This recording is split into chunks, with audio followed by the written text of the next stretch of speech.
Nire-recover na ang mga labi ng 5 nasawi sa pagbuga ng abo ng Bulkang Mayon kahapon. Pahirapan naman ang operasyon para sa isang hiker na nawawala dahil sa lagay ng panahon at tarik ng bulkan.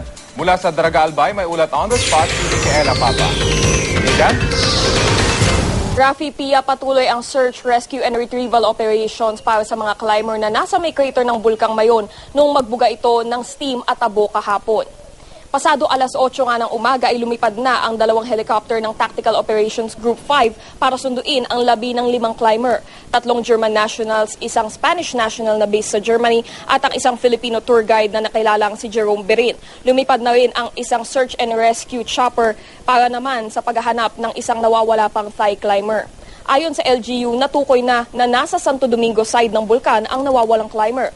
Ngunit pagkatapos pa lamang ng 5 minuto ng paglipad, napilitan ng bumalik ang 3 chopper.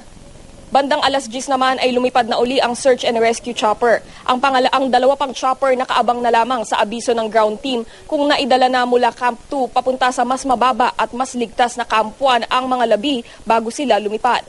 Sa kabuuan, 5 ang naitalang patay, 8 ang sugatan, 1 ang nawawala at 7 ang nailigtas. 21 climber na ang naitala ng Office of Civil Defense. Ang 6 na iba pa hindi na subaybayan dahil kaya naman daw nilang makababa at nakababa nga sila mula sa bulkan nang walang tulong.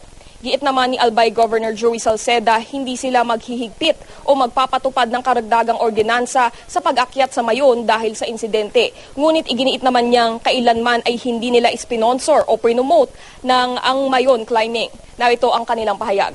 Our problem is the weather and the slope of Mayon. Masyadong 45 degree ang angle niya. Hindi, kasi ang peculiarity po ng chopper is yung ground effect. So kailangan may ground siya sa ilalim. Ang nangyayari sa Mayon ay ang ground ay nasa gilid niya. As a civil administration, my duty is to follow scientists. Scientists were provided authority by the government. In Alert Zero, there is no risk.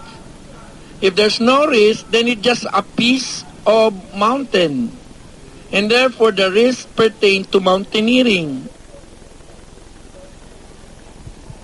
Rafi, sasamantalahin na daw ng 2 retrieval choppers ang magandang lagay ng panahon. Kaya naman pasado alas 12 daw ay magtatangka sila uling makaakyat at tagpuin ang bumababang ground team sa pagitan ng Camp 2 at Camp 1. Rafi?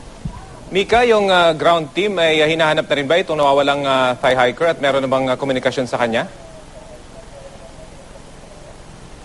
Rafi, walang communication doon sa nawawalang hiker. No? Nalaman lang nila yung location nitong hiker na ito dahil ayon doon sa ibang hiker na nakaligtas, yung mga nakababa na, nakarinig daw sila ng isang sigaw dito nga sa bandang Santo Domingo side ng bulkan. So ito yung simula nila, dito sila maghahanap. So may ground team na sumusuyod and as well as isang search and rescue chopper na nag-aerial survey naman para mas mabilis na mahanap itong nawawalang climber, Rafi. Mika, sapat naman yung bilang ng mga climbers dyan na expert sa mountaineering rescue operation.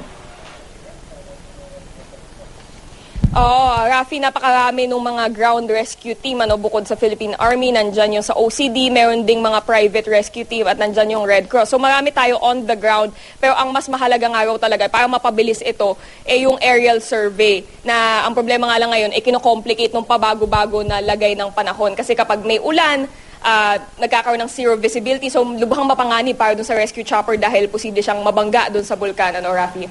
Okay, maraming salamat, Micaela Papa.